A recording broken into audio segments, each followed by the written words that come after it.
Yeah, I don't want to get my phone soaked because it's just pouring rain. But Dan's the one up there. This is his, mostly his bees. I'm just sending like 100 and some hives to test indoor wintering. But we were just talking about, you know, it really is important for people to just see the hard work involved in. It's not a very great percentage of people, but every once in a while you get the odd person who thinks that commercial beekeepers are just taking advantage of the bees and, you know, evil capitalism and all this.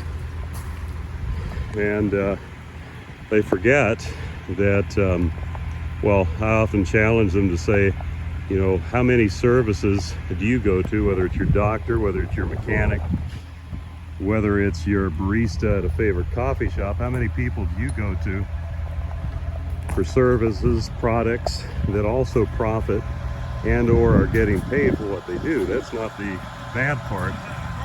It's how we manage. And there's, you know, bad apples in every crowd. There's some guys that are commercial operators that I don't feel respect the bees the way they should. But I've also seen that in life that kind of has its own consequence when you do business that way. That catches up with you. The vast majority of people, farmers in general, we have it our best interest to look after what we're doing and to love the animals, livestock that we're managing.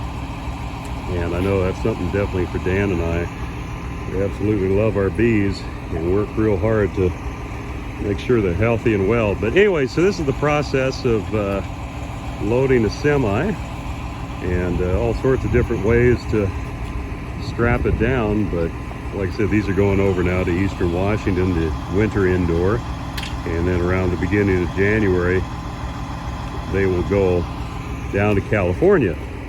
One of the advantages of well, several advantages of indoor wintering, obviously, because the temperatures stay consistent, you can also calculate the amount of feed and the cost of feeding the bees, so you get a little more accurate representation of what you're needing to do for your bees to get them ready for wintering inside. Also too, if the indoor wintering setup is set up properly enough to, and this is something I really don't know much about, I just have been told about it by actually one of the guys who started designing wintering bees indoor, Eric Olson in Eastern Washington.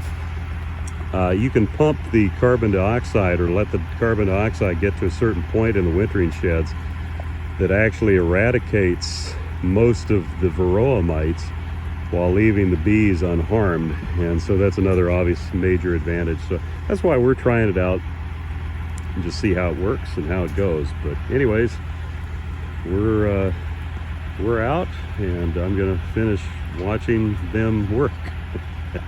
Well, I helped load a little bit, but that's about it.